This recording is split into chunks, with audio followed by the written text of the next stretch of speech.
me go to the next page here and remind you what the coin toss examples PDF looks like. So there's my x, there's my probability of my x's equaling my little x's, and remember that my outcomes could be 0 heads, 1 head, or 2 heads, and we had a probability of 1/4 for 0 heads, 1/2 for 1 head, or 1/4 for 2 heads. So now you go ahead and pause and see if you can draw the probability histogram for this one.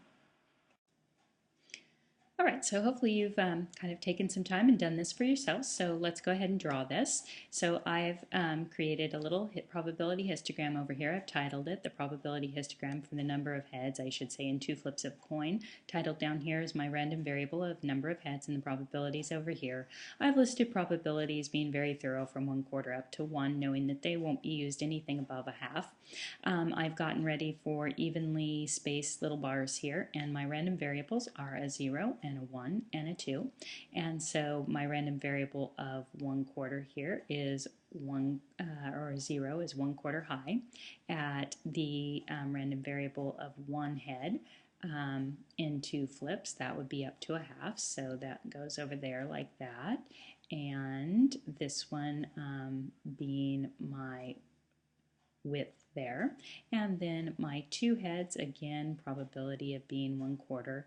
And the most important thing here is that each of these are equal width, and that width always represents 1 unit, because you'll notice still halfway between these is from 0 to 1, halfway between would be 0.5, and so that would represent 0.5 from 0 to there, and from 0 to back here would be a negative 0.5, and negative 0.5 to 0.5 would be 1 unit. Doesn't matter what it looks like on my graph, it's 1 unit wide for one of these probability histograms.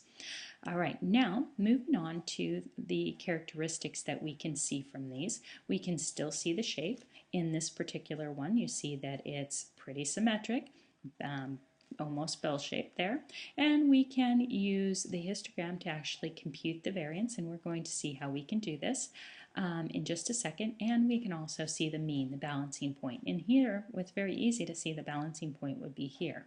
The other histogram that we saw that was uniform for the coin tossing or the die tossing one, that one, the middle balancing point would be right smack dab in the middle, about 3.5, because of what we see there.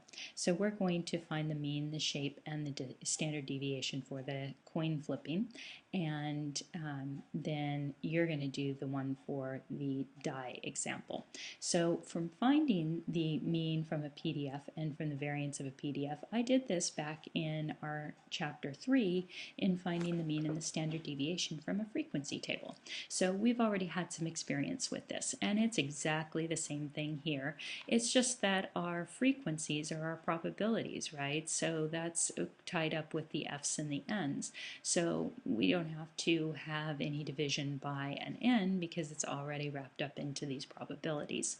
So Triola does a really nice job in his 5th edition of explaining that a little bit better. So if you are indeed using Triola's 5th edition, what you'll want to do is you want to kind of take a look at his explanation of that on page 206.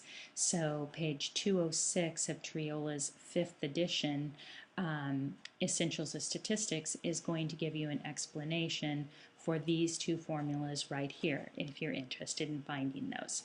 All right, so let's go ahead and let's do, for this coin tossing example here, let's go ahead and find the mean and the standard deviation. Now you can do this with your calculator as well, and I'm just going to go ahead and do it with my by hand, because this one's not very hard to do, and then I'll explain how we could do it with our calculator.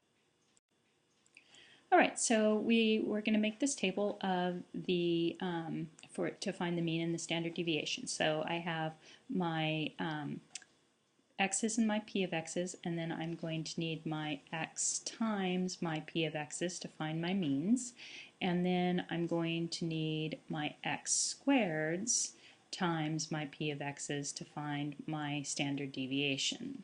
So my first thing is to copy down just the PDF. So we have see, do I want to do these as decimals or fractions? I'm just going to continue as fractions. So a quarter and a half and a quarter, and there we go. Now I'm going to make them as decimals when I go over here. So 0 times a quarter is what I'm putting in here. So anything times 0 is always 0. 1 times a half, so that's a half. And a half is represented as a decimal as 0.5. And then 2 times a quarter, which is a half, and a half is a decimal, is 0.5. Now to find the mean, all I'm going to do is I'm going to add these up.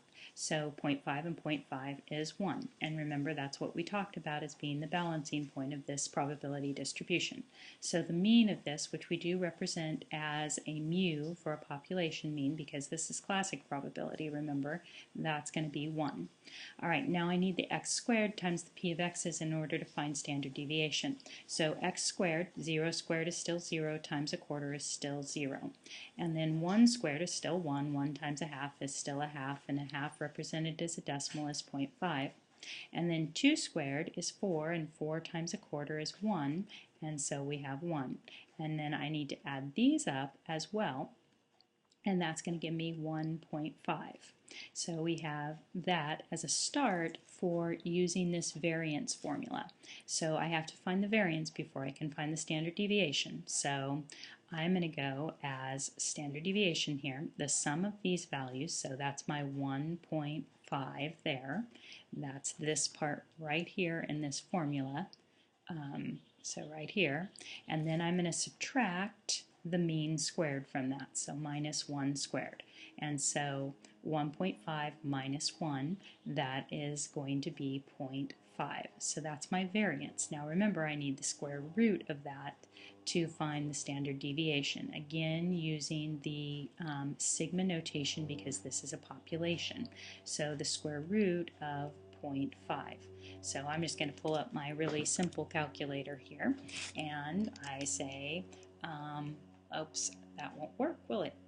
Never mind. Sorry, I have to take the square root of that. So I just need to do the square root of 0.5, and so that's going to give me 0.707. For you, those of you who've had a trig in recent years, you should recognize that 0.707. So 0.707. That's approximate, and therefore approximately 0.7 for my value here. Now these are the values for the heads, and so if I think about it, what I'm looking for, right, is the minimums and the maximums kind of divide this into 4 equal ones, and so I think about being like right in here, right? So if this is a half, yeah, that's looking about what I would be looking at as a standard, standard deviation. If that's a half, sorry, that's not correct. My standard deviation would be looking at about right out in here, because that's 1 to 1/2 would be a half, and then this would be another 0.25. So I'd be looking at right in that range right there, and right in this range right here, and then right in this range right over here. That would be when standard deviation out from the mean. And if I think about kind of drawing a bell-shaped curve over this information, you'll see that that hits right at those inflection points for the bell-shaped curve, which is where a standard deviation should be. So that should make sense.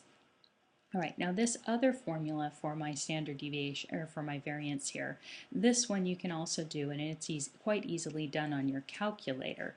But for each of your x values, you have to subtract the mean from them, then square those values, and then multiply them by the probabilities, and then add all of those values up. So doing that by hand is a little bit more difficult than doing it in your calculator, in my opinion.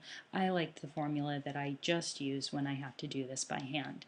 Now if I were to do this in my calculator, what I'd do is I would set this one up in my register 1, I'd set this up in my register 2. So in register 1 I'd put in 0, 1, 2, and 1/4, 1/2, 1/4.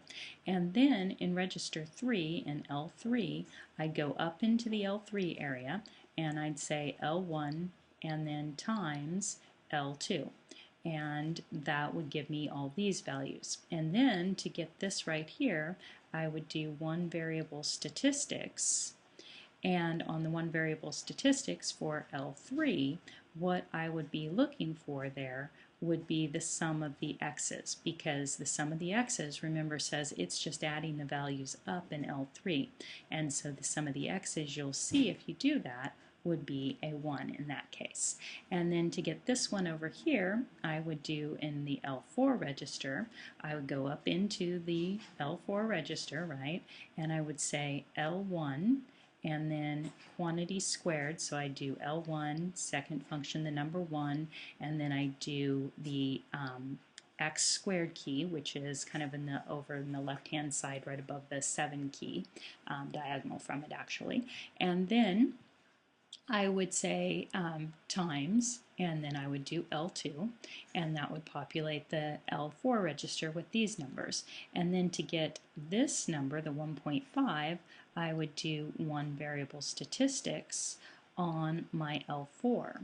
And that would be then looking for my sum of the x's again, but for that L4 register. And that sum of the x's would be the 1.5 in that case. So that's how I would do it on my calculator. All right, now your turn here is going to be that you're going to do the one for the rolling of the die.